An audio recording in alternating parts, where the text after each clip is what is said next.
ఈరోజు కొన్ని విచిత్రమైన సంగతులు మీతో నేను మాట్లాడతాను, కొంచెం జాగ్రత్తగా వినండి.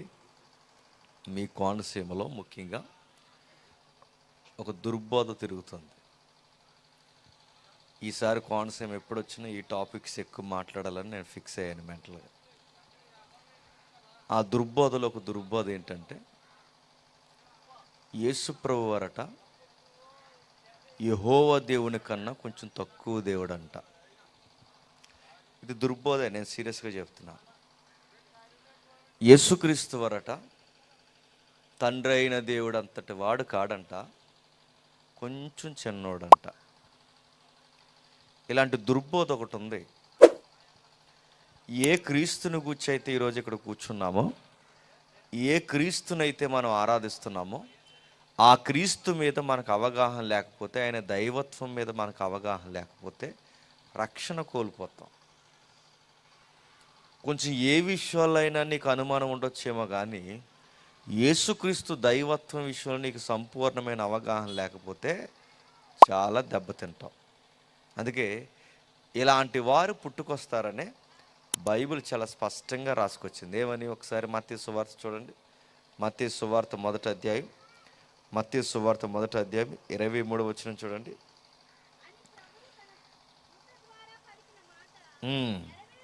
నెరవేరునట్లు ఇమ్మాన్యేలు అని పేరునకు భాషాంతరమున దేవుడు మనకు తోడని అర్థం. ఇమ్మాన్యేలు అంటే ఏంటండి? ఇప్పుడు చెప్పండి. యేసుక్రీస్తు వారిని ఏమని మత్తయ్య గారు రాస్తున్నారు? దేవుడు. ఏంటైనా దేవుడు.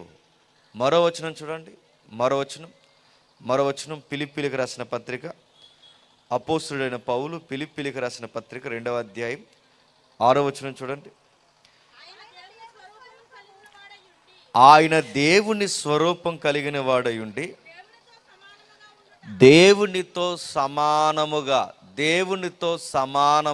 ఎంత క్లియర్గా ఉందో చూడండి. దేవునితో సమానముగా. ఎవరి స్వరూపమట?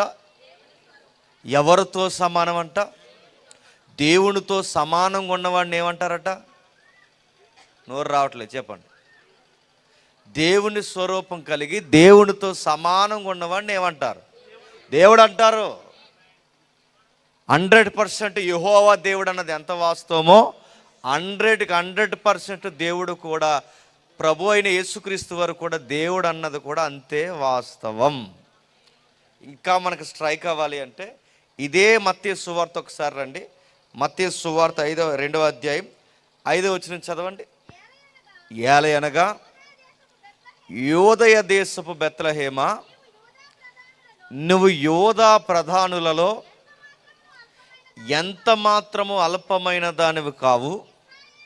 ఇశ్రాయేలును, నా ప్రజలను పరిపాలించు అధిపతి నీలో నుండి వచ్చును. అధిపతి ఆ మాట గుర్తుపెట్టుకోండి. అధిపతి నీలో నుండి వచ్చును.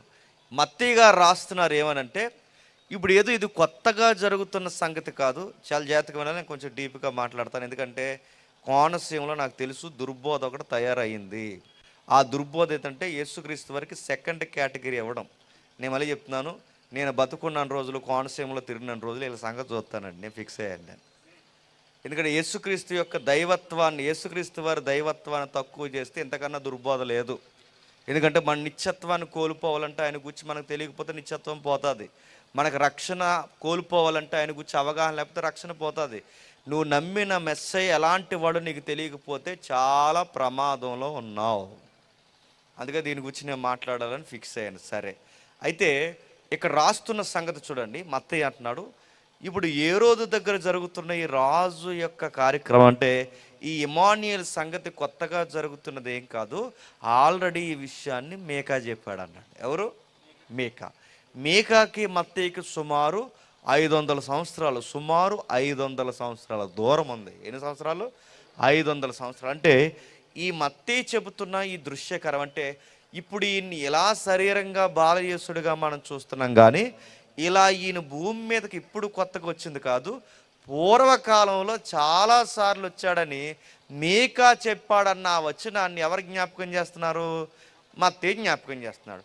మీకా ఇంకా డీటెయిల్గా మాట్లాడు. ఒకసారి చూడండి మీకా గ్రంథము మీకా గ్రంథము 5వ అధ్యాయం, మీకా గ్రంథం 5వ అధ్యాయం, మీకా గ్రంథం 5వ అధ్యాయం 2వ వచనం చూడండి. బెత్లెహేము ఎఫ్రాత యోదావారి కుటుంబముల్లో,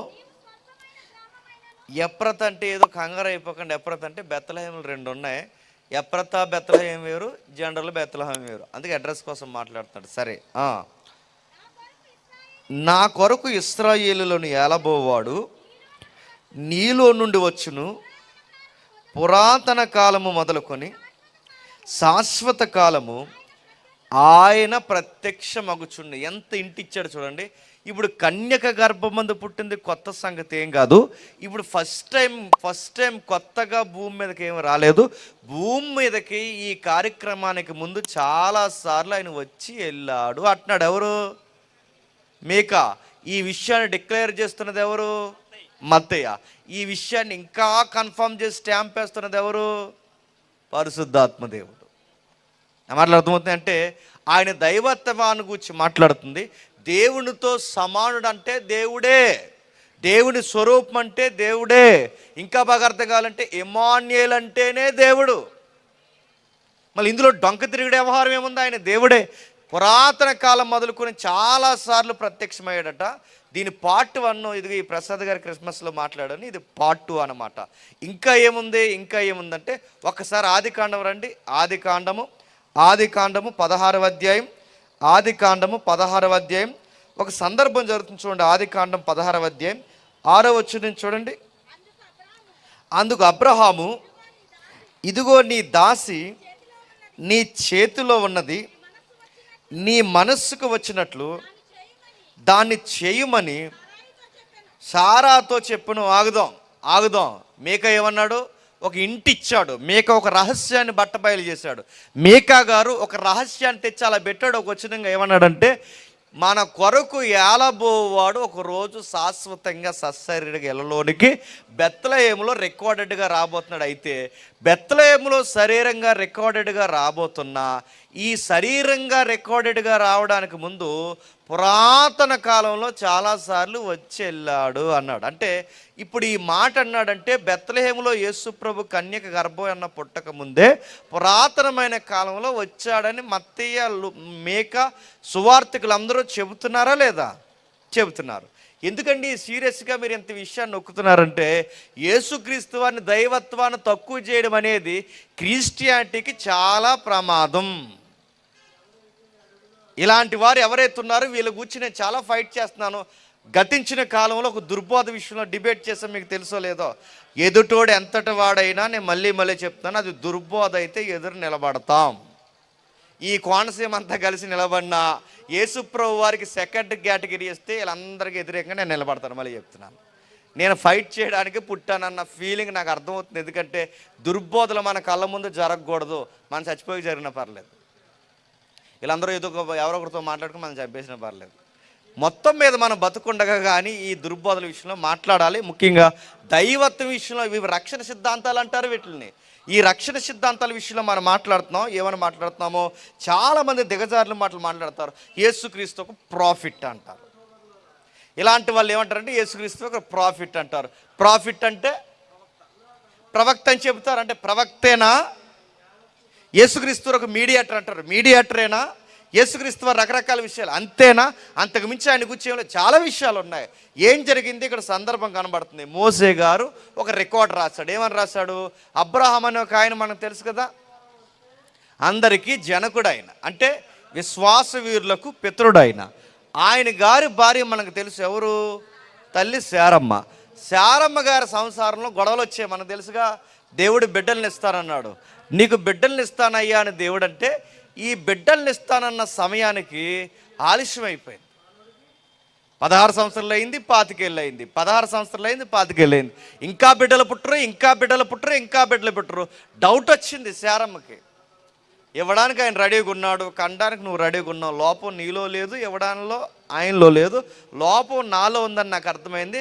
అందుకే మీకు ఒక ఐడియా ఇస్తాను, మన జీవితం మారిపోద్ది శారమ్మ. ఏంటి ఐడియా అంటే, నా దాసురాలు ఉంది, ఆవిడతో వెళ్ళు. ఆవిడతో వెళితే ఎవరైతే ఏముంది, బిడ్డలుగా కండం, నువ్వైతేగా కంటావు, నాలో కంటే ఏముంది, ఆమెలో కంటే ఏముంది అని పెద్ద విశాల హృదయం ఉన్న దానిలో మాట్లాడింది. ఎవరు? శారమ్మ. మొత్తం మీద ఇచ్చిన తర్వాత ఇంత పొట్ట వచ్చింది. ఎవరికి? ఆఖరికి స్టమక్ పెరుగుతుంది కదండి. ఇంత పట్టేసుకుని శారమ్మ ముందు ఇలా తిరుగుతుంటే ఆఖరికి శారమ్మకి మెంటలు వచ్చేసింది. అంటే ఈ పదం అనకూడదు కానీ చాలా కోపం వస్తుంది అనేసి వేసే కావాలని నా ముందు పొట్ట చూపిస్తూ తిరుగుతున్నా కాదు అంది. ఎవరు? అదే అంత డీటెయిల్గా ఉండదు కానీ నాకు అర్థమవుతుంది. ఆ సందర్భం చదువుతుంటే కావాలని నువ్వు పొట్ట చూపిస్తున్నావే, అంటే నేను గొడ్రాల్ని, నువ్వు సంతానం కలిగిన దానివని నన్ను ఎటకారం చేయడానికి తిరుగుతున్నావు కదే, నీ సంగతి తేలుస్తానంటే ఏం చేసిందంటే అబ్రహాం మీద గొడవకి వెళ్ళింది. ఇదిగో నా ఉసిరు తగిలిపోతామంది. ఎవరిని? అబ్రహాం. అసలు నేను అడుగుతున్నాను, ఈ ఐడియా ఇచ్చింది ఎవరండి? ఇంట్లోకి తీసుకొచ్చింది ఎవరండి? ఇప్పుడు ఈ గర్భం వచ్చేలా చేసింది ఎవరండి? మళ్ళీ తిరగేసిన ఉసిరు తగిలిపోతాం అనేది ఎవరండి? అంతా చేసింది ఎవరండి? అందుకే సంసారంలో జాగ్రత్తగా ఉండాలి. మళ్ళీ అర్థమవుతున్నాయా? చెప్తున్నా కానీ ప్రతిదీ మగాడు ఆ గంగిరెద్దులకు తల ఒప్పకూడదు. కొన్ని వినాల్సినవి ఉంటాయి, కొన్ని వినకూడనివి ఉంటాయి. వినాల్సినవి వినాలి, వినకూడనే వినకూడదు. ప్రతిదీ విన్నాం అనుకోండి తమలపాకులు తినిపిస్తూ మరీ చెప్తారు నీకు, జాగ్రత్త. శారమ్మ అలాగే చెప్పింది. చెబితే ఏమైంది? శారమ్మ చెప్తే ఇది ఇలా చేస్తే అలా జరిగింది, పంపిస్తావా పంపించవా అని పంపించేసింది.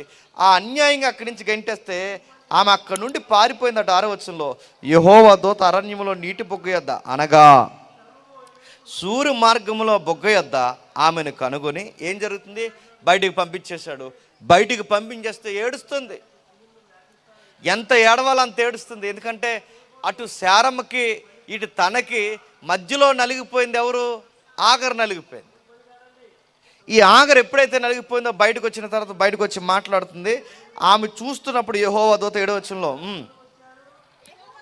యెహోవా దూత అరణ్యములో నీటి బొగ్గ యొద్ద అనగా సూరు మార్గములో బొగ్గ యొద్ద ఆమెను కనుగొని సారాయి దాసైన ఆగరు ఎక్కడి నుండి వచ్చితివి, ఎక్కడికి వెళుచున్నావని అడుగునందుకు అది నా యజమానురాలైన సారా యొద్ద నుండి పారిపోవచ్చున్నానను.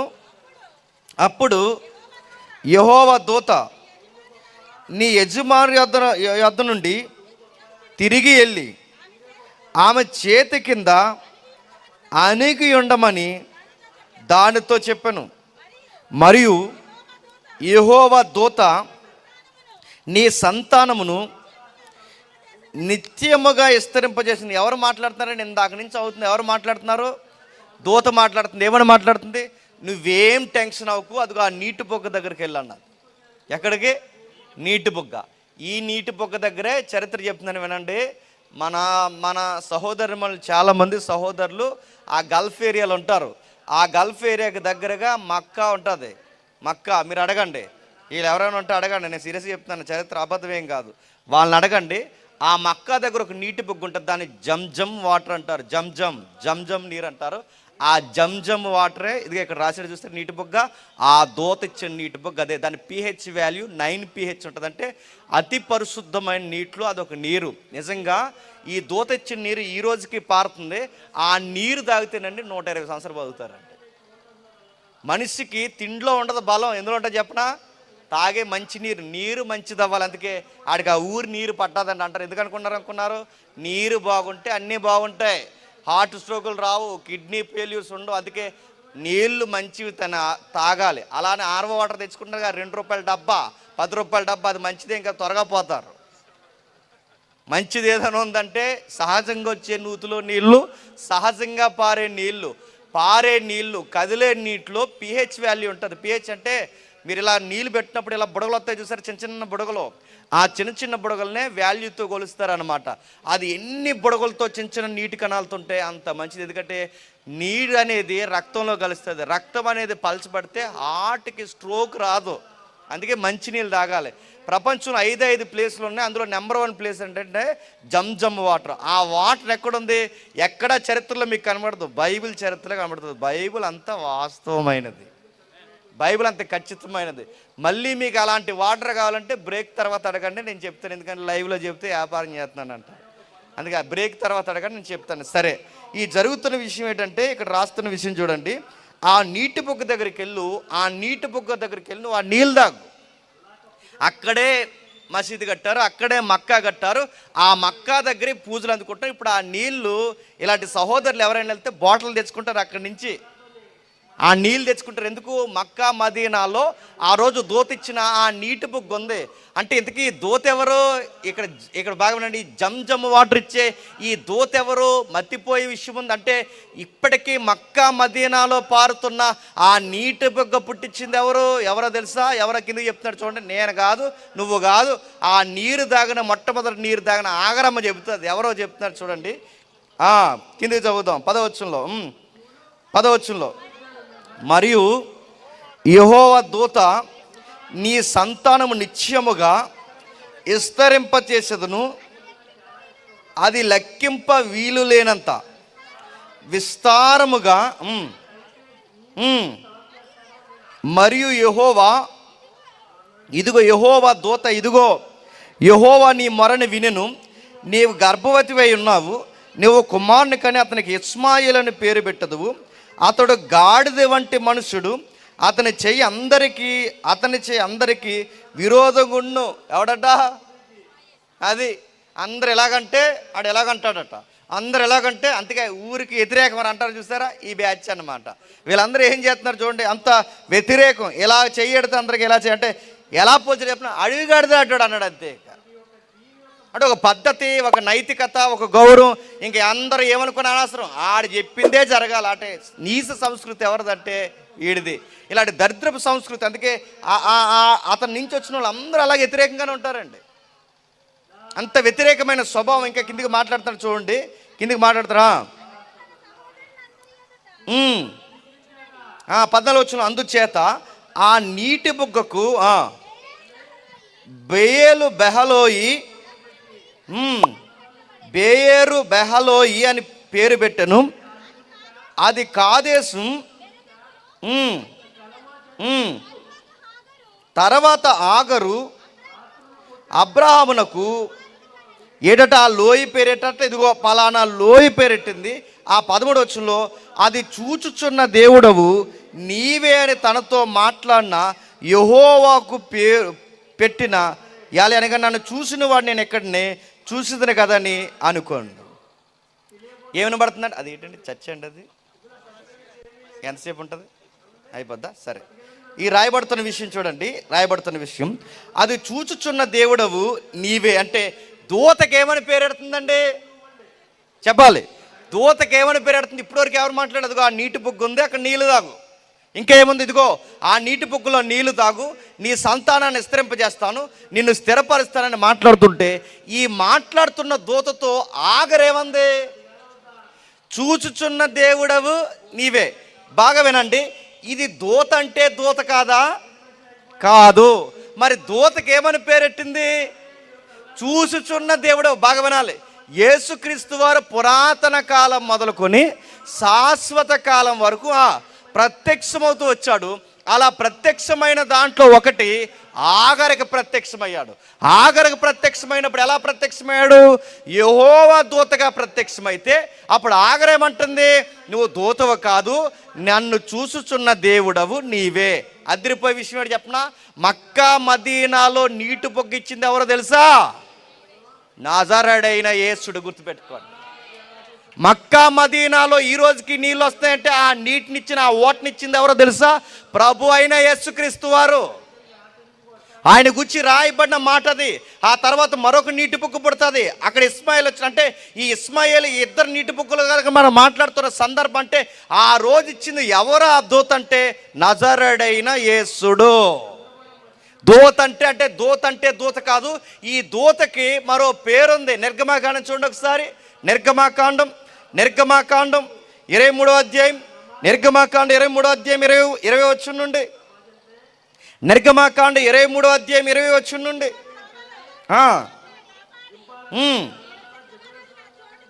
నేను సిద్ధపరిచిన చోటుకు నేను మీకు ముందుగా పంపుచున్నాను.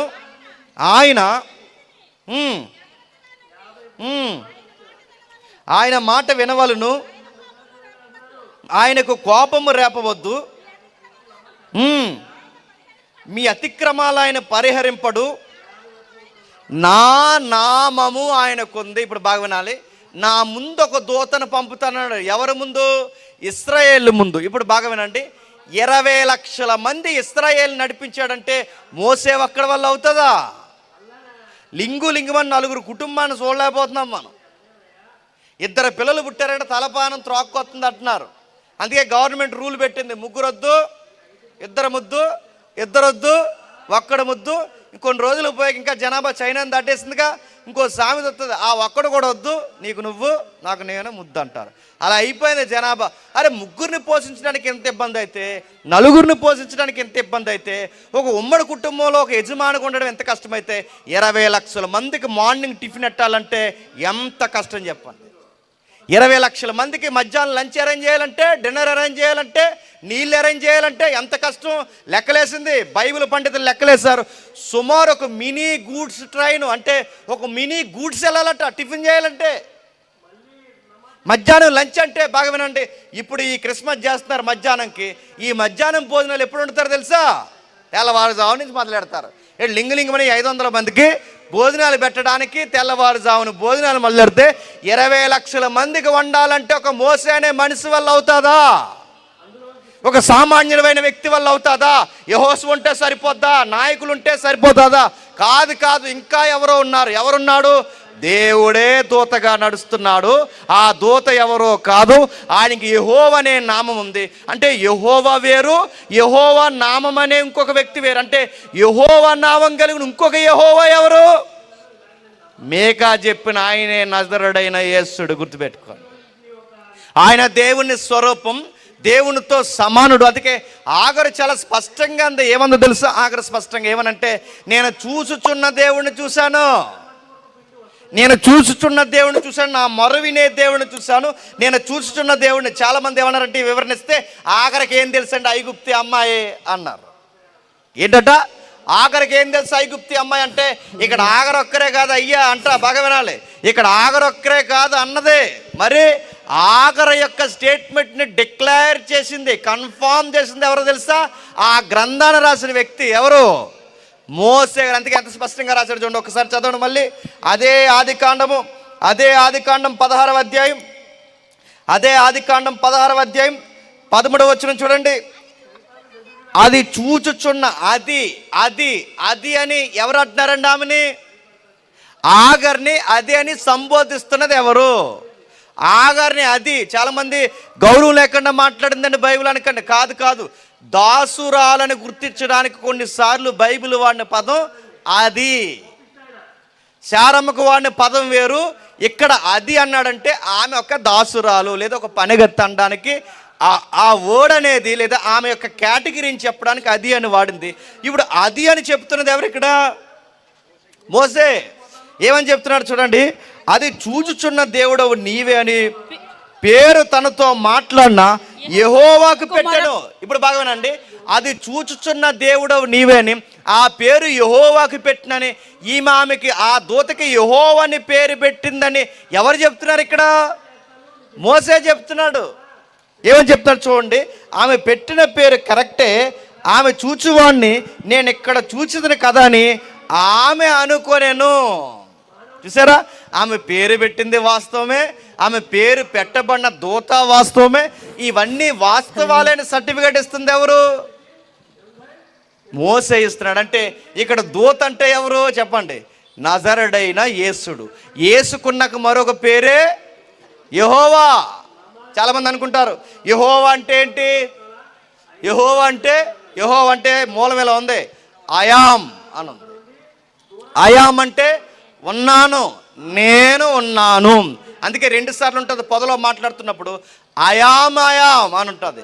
2 సార్లు ఎందుకన్నాడు అయాం అని? అందుకే మీరు చూడండి, యెషయా గ్రంథం చదువుతున్నప్పుడు పరిశుద్ధుడు పరిశుద్ధుడు పరిశుద్ధుడు ఎన్ని? అయామయం ఎన్ని? 2. అంటే 2, 3 ఈ శబ్దాలు ఎవరిని సూచిస్తున్నాయి? ఆ ఎబ్రీ గ్రంథకర్తలు రాశారు, మనం రాసింది కాదు. వాళ్ళు ఇచ్చిన వివరణ ఎవరో త్రిత్వాన్ని చూపిస్తుంది. 1 తండ్రి అయిన యెహోవా, 2 కుమారుడైన యెహోవా, 3 ఆత్మ అయిన పరిశుద్ధ యెహోవా. ఇందుకే యెహోవా అంటే ఏంటంటే ఉన్నవాడు. అంటే ఇది పేరు కాదు చెప్పండి, ఉనికిని సూచించేది. హెబ్రీయులో ఉనికిని చూసి, అందుకే మనం చదువుతున్నప్పుడు, ఈ పాటలు చదువుతున్నప్పుడు, యెహోవాని గురించి మనం చదువుతున్నప్పుడు చాలా ఖచ్చితమైన వివరణలు మనకు రాయబడ్డాయి. ఇంకా మీకు బాగా అర్థం కావాలంటే ఒకసారి కొరింథీ పత్రిక రండి. కొరింథీ పత్రిక 10వ అధ్యాయం, కొరింథీయులకు రాసిన పత్రిక 10వ అధ్యాయం, కొరింథీయులకు రాసిన పత్రిక 10వ అధ్యాయం 9వ వచనం నుండి. ఇంకా మీకు బాగా అర్థం కావాలంటే 10వ అధ్యాయం 7వ వచనం నుంచి చదవండి. 7వ వచనం, మొదటి కొరింథీ పత్రిక 10వ అధ్యాయం 7వ వచనం నుండి. జనులు తినుటకును త్రాగుటకును కూర్చుండి ఆడుటకు లేచిరి అని రాయబడినట్లు వారిలో కొందరి వలె మీరు విగ్రహారాధికులై ఉండకడే, మరియు వారి వలె మనము వ్యభిచరింపకయుందుము. వారిలో కొందరు వ్యభిచరించినందున ఒక్క దినముననే 23,000 మంది కూలిరి. మనము ప్రభువుని శోధింపకయుందుము. ఎవరిని? ప్రభువుని శోధింపకయుందుము. ఇందాక నిర్గమకాండలో చదివే 23వ వచనంలో గుర్తుందా? ఏమని? ఆయనను మీరు శోధించకండి, నాకన్నా ముందు ఒక దూతను పంపుతాను, ఆయనకి ఏ నామం ఉందట? నా నామం ఉంది. నన్ను శోధించినట్టుగా ఎవరిని శోధించకూడదు? ప్రభువుని శోధించకూడదు. బాగా వినాలి. నన్ను శోధించినట్టు అక్కడ 23వ వచనంలో, 23వ అధ్యాయంలో ఆ దూతని శోధించకూడదు. శోధిస్తే ఏం చేస్తాడు? అరణ్యంలో సంహరిస్తాడు. మీకు అర్థమైందా లేదా? ఎందుకంటే నిర్గమకాండ రండి ఒకసారి. 23వ అధ్యాయం వచనం అలానే ఉంచండి. 23వ అధ్యాయం 20 వచనం నుండి. నిర్గమకాండ 23వ అధ్యాయం 20 వచనం నుండి. ఇదిగో త్రోవలో నిన్ను కాపాడి ఇశ్రాయేలు నిన్ను స్థిరపరిచిన చోటుకు నిన్ను రప్పించుటకు ఒక దూతను నీకు ముందుగా పంపుతున్నాను. ఆయన సన్నిధిని జాగ్రత్తగా ఉండాలి. ఆయన మాట వినాలి. ఆయనకు కోపము రేపొద్దు. మీ అతిక్రమాలని పరిహరింపడు. నా నామం ఆయనకున్నది. అయితే నీవు ఆయన మాట జాగ్రత్తగా విని నేను చెప్పినది యావత్తు చేసిన యెడల నీ శత్రువులకు శత్రువును, నీ విరోధులకు విరోధునైందురు. ఇప్పుడు బాగానండి, ఈ సందర్భంలో 23వ అధ్యాయంలో మాట్లాడుతున్నది ఎవరండి? యెహోవా మాట్లాడుతున్నాడు. అంటే తండ్రి అయిన యెహోవా మాట్లాడుతున్నాడు. ఏమని? ఇదిగో నేను మీకు ముందుగా ఒక దూతను పంపుతున్నాను. ఆ దూతకి ఏముంది? నా నామం ఉంది. ఆ దూతకి నా నామం ఉంది కనుక ఆయన మాట వినాలి. వినకపోతే వ్యభిచారం చేస్తా అరణ్యంలో నరికేస్తాడో, తిరగబడ్డాడా సంహరిస్తాడు, పిచ్చి పిచ్చి యాసాలు తాగి తందరాలు వేసాడా నరికి పడేస్తాడు. ఆయన ముందు మీరు అంటే మోసే ముందుగా జాగ్రత్తగా ఉండాల్సిందే. చెప్పండి, మోసేకి ముందు ఒక ఆయన ఉన్నాడు. ఎవరు? ఒక దూత. ఆ దూతకి ఏ పేరుంది? ఏం పేరుంది? యెహోవా నామం ఉంది. అంటే యెహోవా అనే పేరుంది. ఆ ప్రభువుని శోధింపకూడదు. బాగా వినాలి. ఎవరిని? ఆయన. అంటే ఇప్పుడు అరణ్యంలో సుమారు 1,00,000 మందిని సంహరించాడంటే ఆ సంహరించిన దూత ఎవరు? ఆ ప్రభు ఎవరు? ఇక్కడ డిక్లేర్ చేస్తున్నారు. చూడండి 10వ అధ్యాయం 9వ వచనంలో. మరియు మనము ప్రభువుని శోధింపక యుందుము, వారిలో కొంత శోధించి సర్పం వల్ల నశించిరి. మీరు సనగకుడి, వారిలో కొంత సనిగి సంహరింపబడి. 8వ వచనంలో, మరియు వాళ్ళ వలె వ్యభిచరింపక యుందుము, వారిలో కొందరు వ్యభిచరించినందున ఒక్క దినమందే 23,000 మంది నశించిరి. ఇక బాగా వినండి, ఇక్కడ ఎవరో చంపేశారట. ఎవరు? ప్రభు చంపేశాడట. వ్యభిచారం చేసినందుకు చంపింది ప్రభువే. సర్పాలకు వ్యతిరేకంగా నిలబడి చచ్చింది ప్రభుకి వ్యతిరేకంగా నిలబడినందుకే. ఇదంతా చెప్తున్నందుకు ప్రభు అన్నదానికి ఫుట్ నోట్ ఇచ్చాడు. చూడండి, ప్రభు అన్నదానికి ఫుట్ నోట్. క్రీస్తుని శోధింపగా. ఇప్పుడు బాగా వినాలి, అరణ్యంలో వీళ్ళు శోధించింది ఎవరిని? ఇప్పుడు చెప్పాలి పౌలు ప్రకారం. అరణ్యంలో ఇశ్రాయేలు శోధించింది ఎవరిని? ఇక్కడ ఫుట్ నోట్ ఉంది. చెప్పండి, నేను రాసుకొచ్చింది కాదు. ఎవరు? చెప్పండి. పౌలు గారు చెప్తున్నారు. ఏమని? అరణ్యంలో వీరిని శోధించింది. ఎవరిని శోధించారంటే క్రీస్తుని శోధించారంటే ఇప్పుడు ఆ దూత ఎవరు? క్రీస్తు. ఇప్పుడు ఎవరి చేతుల్లో చచ్చారు? క్రీస్తు చేతుల్లో. ఎవరి చేతుల్లో 23,000 మంది 24,000 మంది చనిపోయారు? క్రీస్తు చేతుల్లో. అంటే క్రీస్తు యొక్క చేతుల్లో వీరు చనిపోయారు అనడానికి ఎవరు కన్ఫర్మ్ చేస్తున్నారు? పౌలు. ఇప్పుడు చెప్పాలి, యెహోవా దూత, యెహోవా దూత, యెహోవా నామం, ఇవన్నీ ఎవరికి పెట్టింది? నజరుడైన యేసుకు పెట్టింది. అందుకే మేక ఏమన్నాడంటే, కొత్తగా ఇప్పుడు ఇలలోనికి రాలేదు, పురాతనమైన మన పితరుల దగ్గర నుంచి ఆయన ప్రత్యక్షం అవుతూనే వచ్చాడు. ఆగర్ దగ్గర ప్రత్యక్షమైన వాడు మోసే దగ్గర ప్రత్యక్షమయ్యాడు. మోసే దగ్గర ప్రత్యక్షమైన వాడు 20 లక్షల మంది ఇశ్రాయేలుని అలా కంట్రోల్లో నడిపించాడు. మాట వినకపోతే చంపేశాడు. అంటే ఈయన శరీరము దాల్చక ముందు ఇశ్రాయేలుని నరికాడు, శరీరము దాల్చిన తర్వాత మనుషుల్ని మార్చడానికి వచ్చాడు. మళ్ళీ రెండవసారి రాబోతున్నాడు. ఈసారి మళ్ళీ రక్షించడానికి కాదు, చెప్పండి, శిక్షించడానికి. అరణ్యంలో మాట వినని వాడిని ఎలా రాల్చేశాడో అలా రాల్చడానికి రెండవసారి రాబోతున్నాడు. అంటే మీరు ఎక్కడ ఎన్ని వచనాలు కదిపినా ఈ వచనాలు అన్నిటి సారం ఒకటే మనకు కనబడుతుంది. అంటే దేవునితో సమానుడు ఎవరు చెప్పండి? ప్రభు అయిన యేసుక్రీస్తు. ఈయన దేవుడి కదా నా నోరు ఎలా వస్తుందండి? ఈయనకి దేవుడికి సెకండ్ కేటగిరీ ఇవ్వాలంటే బైబిల్ చదవరు, ఎక్కడో వెళ్తారు, ఆ 4 ముక్కలు ఎవడో నేర్పిస్తాడు, ఆ నేర్పించిన 4 ముక్కలు తెచ్చి మీ కోనసీమలో తిప్పుతారన్నమాట. ఇలాగా మీరేమనుకుంటారంటే పెద్ద దేవుడు, చిన్న దేవుడు, ఇంకొక చిన్న దేవుడు. కొంతమంది ఎక్స్ట్రీమ్ బ్యాచ్ ఉన్నారు, వాళ్ళేమని చెప్పినా తండ్రి దేవుడు, అన్నయ్య దేవుడు. అన్నయ్య అంటే ఎవరు? యేసుక్రీస్తు వారు అన్నయ్య అట. ఇప్పుడు చిన్న అన్నయ్య ఎవరట? గుర్తుందండి వీళ్ళకి అసలు? అంటే ఎవడ ఈ పిచ్చి బోధ నేర్పించింది ఎవడండి? వీళ్ళు ఒకసారి కూర్చోబెట్టాలండి వీళ్ళందరినీ. మీకంటే నేను అడుగుతాను, మీకంటే ఇంత డెప్త్ తెలియకపోవచ్చు, చెప్పే వాళ్ళకి తెలియాలా వద్దా? ఏది పడితే అది రుద్దేసి, ఏది పడితే అది మాట్లాడేసి, కనీసం చదువు. ఆ ద్వితీయోపదేశకాలంలో నేను తప్ప వేరొక దేవుడు లేడన్న దగ్గర ఆ సెన్స్ ఏంటో చదువు, ఆ మూలం ఏముందో చదువు, అక్కడ ఏం రాయబడిందో చదువు. అవేం చదువు? ఇదిగో ఇన్ని వచనాలు ఉన్నాయి, ఇన్ని వచనాలు ఇవన్నా చదువు. మీకా ఊరకే చెప్పాడా? పురాతన కాలం నుంచి ఆయన ప్రత్యక్షమయ్యాడంటే ఇప్పుడు కన్యమరే గర్భాన్ని కొత్తగా వచ్చిన కార్యక్రమం కాదు, అంతకు ముందే ఈ దేవుడు వస్తూ పోతూ ఉన్నాడు. మాట వినని వారిని 23,000 మందిని అరణ్యంలో సంహరించిన ఆ దేవుడు ఈ కన్యక గర్భాన్ని పుట్టిన ఈ దేవుడే అని చెప్పాడు. బెత్లెహేములో ప్రత్యక్షమైన ఈ దేవుడే ఆఖరికి ప్రత్యక్షమయ్యాడు. బెత్లెహేములో ప్రత్యక్షమైన ఈ దేవుడే మోసేకి పొదలో ప్రత్యక్షమయ్యాడు. బెత్లెహేములో ప్రత్యక్షమైన ఈ దేవుడే అబ్రాహాముకు ప్రత్యక్షమయ్యాడు. బెత్లెహేములో ప్రత్యక్షమైన ఈ దేవుడే గిద్యోనికి ప్రత్యక్షమయ్యాడు. ఒక్కట ఇలాంటి మాటలు ఇన్ని సందర్భాలు ఉన్నాయి పాత నిబంధనలో. ఇంకా ఏమున్నాయి? కీర్తన గ్రంథం తీయండి ఒకసారి. 45వ కీర్తన 6-7 వచనాలు.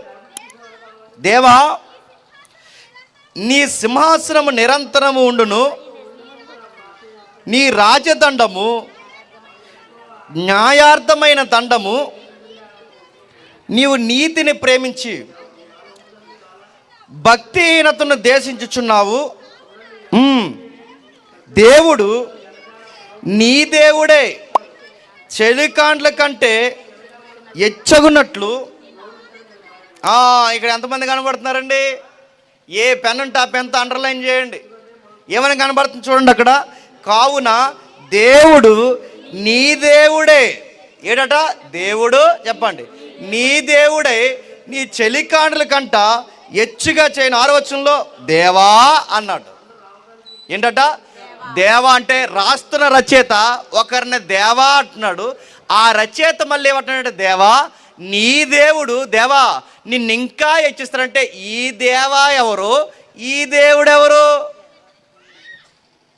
చలికాలంలో చలేదు, చెమటెక్కేలాంటి వచనాలు చూసినప్పుడు ఏమని అర్థం? యేసుక్రీస్తు ఊరకే మీరు అనుకున్నంత బాలయేసుడు కాదు, గుర్తుపెట్టుకోండి. దేవుడు సంపూర్ణమైన దేవుడు. ఆయన మెల్లకి కనబడే వ్యక్తి కాదు. అందుకే ఈ అరకొర చదివిన వాళ్ళు ప్రవక్త అన్నారు, అరకొర చదివిన వాళ్ళు మంచి వ్యక్తి అన్నారు, అరకొర చదివి విప్లవకారుడు అన్నాడు, అరకొరగా చదివిన వాళ్ళు చిన్న దేవుడు అన్నాడు. కానీ సంపూర్ణంగా బైబిల్ అర్థమైతే ఆయన సంపూర్ణమైన దేవుడు, సంపూర్ణమైన మానవుడు అన్నది ఎంత వాస్తవమో సంపూర్ణమైన దేవుడు అన్నది కూడా అంతే వాస్తవం.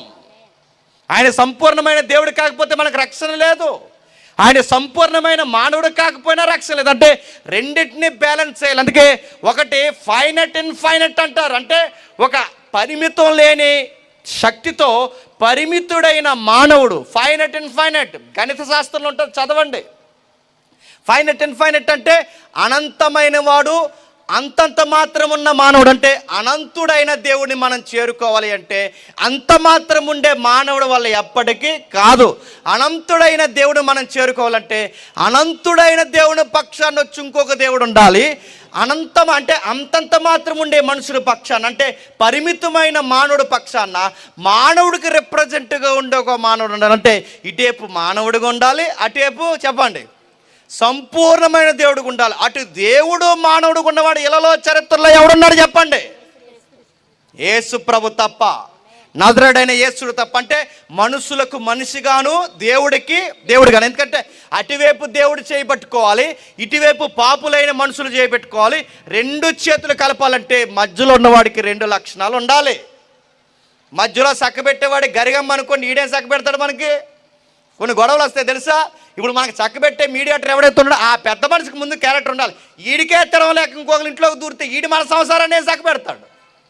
నా మాటలు అర్థమవుతున్నాయి? అంటే రచ్చబండిలో కూర్చునే పెద్ద అయినా మధ్యలో ఏ క్యారెక్టర్ లేనప్పుడు మిగిలిన వాళ్ళకి క్యారెక్టర్ నేర్పించగలరా? ఈ లాజిక్ మీకు అర్థమైతే, మన దిగువ స్థాయి ఈ ఎగ్జాంపుల్ మనకు అర్థమైతే, ఇటు దేవుడు అటు మానవు, ఇటు దేవుడు అటు మానవుడు, మానవుడిని ఇటు దేవుడిని సంధి చేయాలంటే క్యారెక్టర్ ఉన్నవాడు ఉండాలి. అటు దేవుడిగా ఉండాలి, ఇటు మానవుడిగా ఉండాలి. అలాంటి వ్యక్తిత్వం ఎవరికి ఉంది చెప్పండి? బైబిల్ చెప్తుంది, నజరేయుడైన యేసుకి. అందుకే ఈ రాస్తున్న ఈ కీర్తనకారుడు ఏమంటాడు చూడండి, దేవా 6వ వచనంలో, దేవా నీ సింహాసనం నిరంతరము నిలుచును. ఏంటట? దేవా నీ సింహాసనం నిరంతరం నిలుచును, నీ దేవుడే చెలికాండ్ల కంటే ఇచ్చాడు. అందుకే అన్ని నామముల కన్నా, అది ఇక్కడ వచ్చును, అన్ని నామముల కన్నా చెప్పండి పైనామము. ఎవరు హెచ్చించారంటే అన్ని నామాల కన్నా పైనామము చెప్పాలి. అన్ని నామాల కన్నా యేసు నామం హెచ్చించింది ఎవరు చెప్పండి? ఆగలేస్తుందా చెప్పండి? అన్ని నామాల కన్నా పైనామం హెచ్చించింది ఎవరు? యెహోవా. ఈ యెహోవా ఏ యెహోవాని హెచ్చించాడు? నజరేయుడైన యేసుని. అందుకే అన్ని నామాలు, ఈ నామాన్ని ముద్దు పెట్టుకోకపోయినా, ఈ కుమారుని ముద్దు పెట్టుకోకపోయినా కుమారుని అంగీకరింపని ఎవడు నా వాడు కాడన్నాడు బైబిల్లో. నా వరకు రావాలంటే ముందు కుమారుడు. అంటే కుమారుడిని సంప్రదించకపోతే, కుమారుడిని ముద్దు పెట్టుకోకపోతే ఎవడును నా వాడు కాడు. అందుకే కొంతమంది మేధావులు ఏం చేశారంటే ట్రాన్స్లేషన్ లోపమండి అని చెప్పి దీన్ని మార్చేశారండి. జరిగింది ఇది శతాబ్దాల క్రితం జరిగే గొడవ. ఇప్పుడు కొత్తగా వచ్చిన కోనసీమ కొత్తగా వచ్చిన గొడవ ఏం కాదు. మనం పుట్టక ముందే ముత్తాతల దగ్గర నుంచి యేసు ప్రభు దేవుడని ఫైట్ చేసిన గొడవ ఇది. అందుకే రాను ఏం చేశారంటే ఇక్కడ వచనం మార్చేసి వేరే ట్రాన్స్లేషన్ చేశారు. ఏమని చేశారంటే ఇదిగో చూడండి, దేవా నీ సింహాసనం. అంటే ఇక్కడ ఏం చేశారంటే దేవా అన్న దగ్గర ఏం చేశారు? సింహాసనాన్ని పెట్టేసి దేవా అనే పదం ఎగరగొట్టేశారు.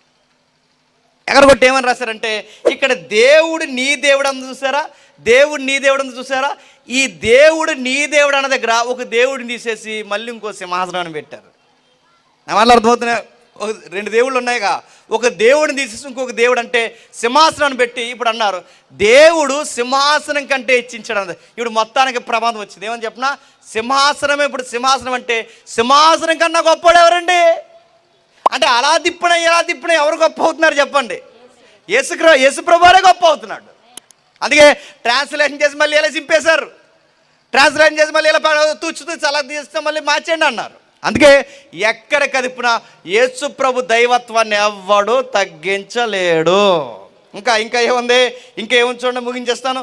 ఓషియా గ్రంథం మొదటి అధ్యాయం 6-7 వచనాలు చూడండి, ముగించుకుందాం. ఆమె మరలా గర్భవతి అయి కుమార్తెను కనగా యెహోవా అతనికి సెలవిచ్చినది ఏమనగా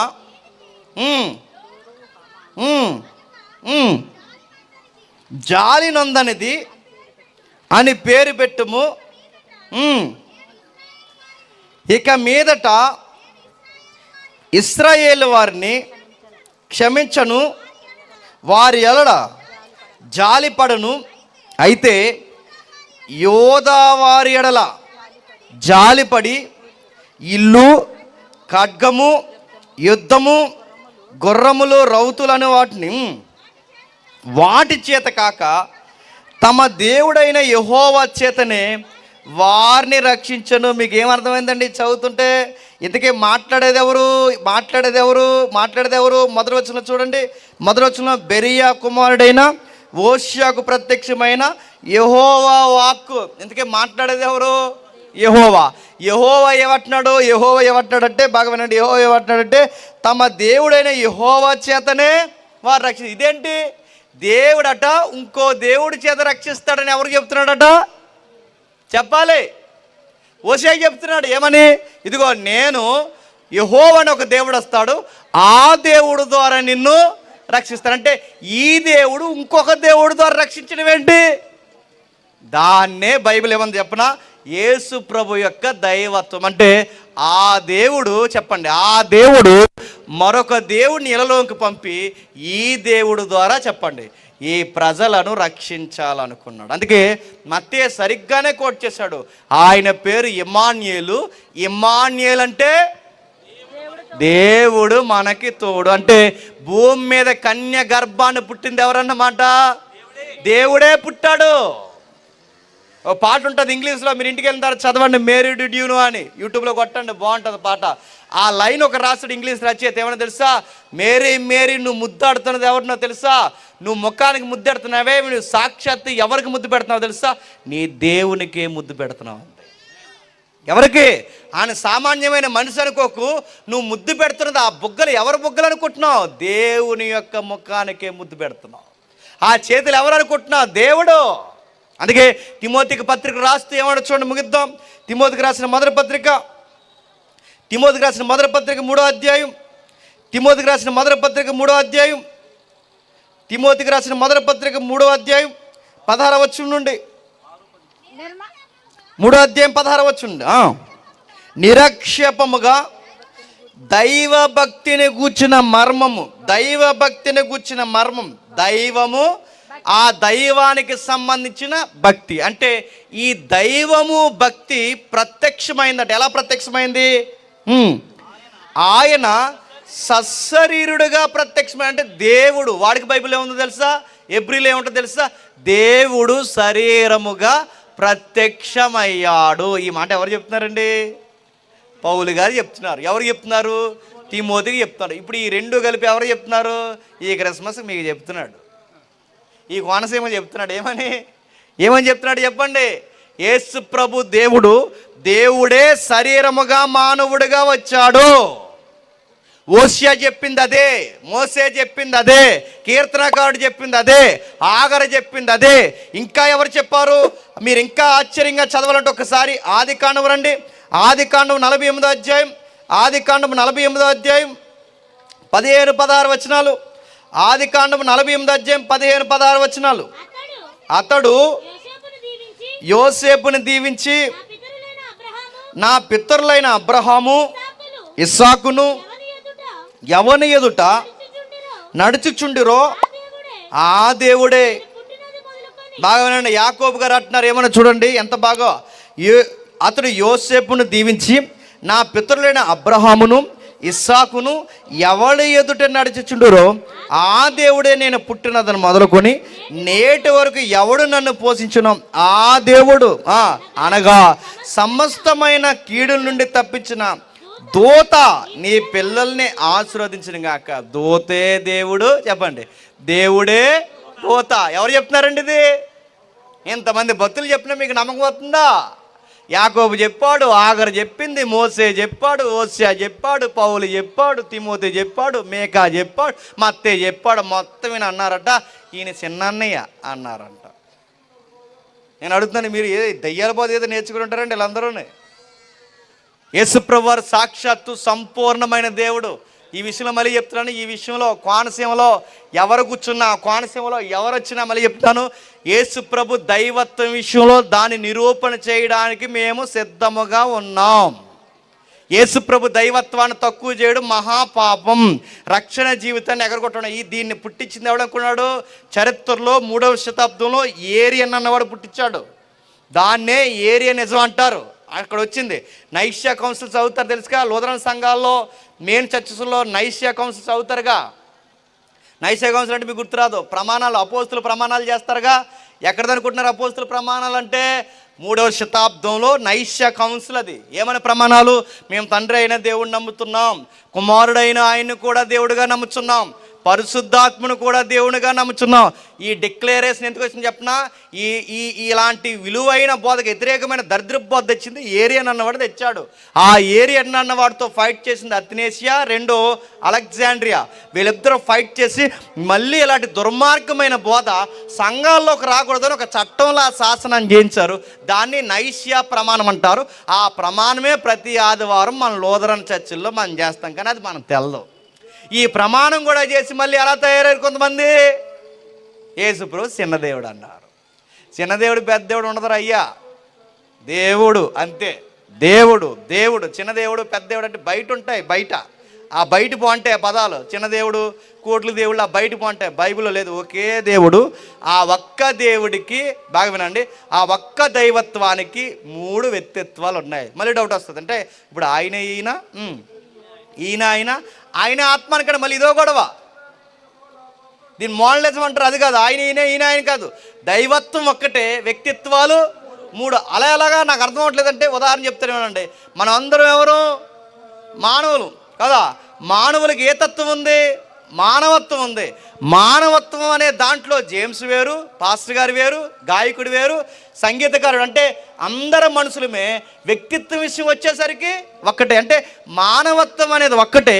వ్యక్తుల విషయానికి వచ్చేసరికి ఎవరి పాత్ర వారిది. ఇది మీకు అర్థమైతే మానవత్వం ఒకటి, వ్యక్తులు వేరన్నది మీకు అర్థమైతే బైబిల్ దైవత్వం ఒక్కటే, కానీ వ్యక్తులు వేరు. తండ్రి వేరు, కుమారుడు వేరు, పరిశుద్ధాత్మ, కానీ దైవత్వం ఒక్కటే. అదే మాట్లాడుతున్నాడు ఫిలిప్పీ పత్రికలో. ఏమని ఇప్పుడు చదవండి, ముగించేద్దాం. ఫిలిప్పీలకు రాసిన పత్రిక 2వ అధ్యాయం 6వ వచనం. ఫిలిప్పీలకు రాసిన పత్రిక 2వ అధ్యాయం 6వ వచనం. ఆయన దేవుని స్వరూపము కలిగిన వాడయుండి దేవునితో సమానముగా ఉండుట విడిచిపెట్టకూడని భాగ్యమని ఎంచుకొనక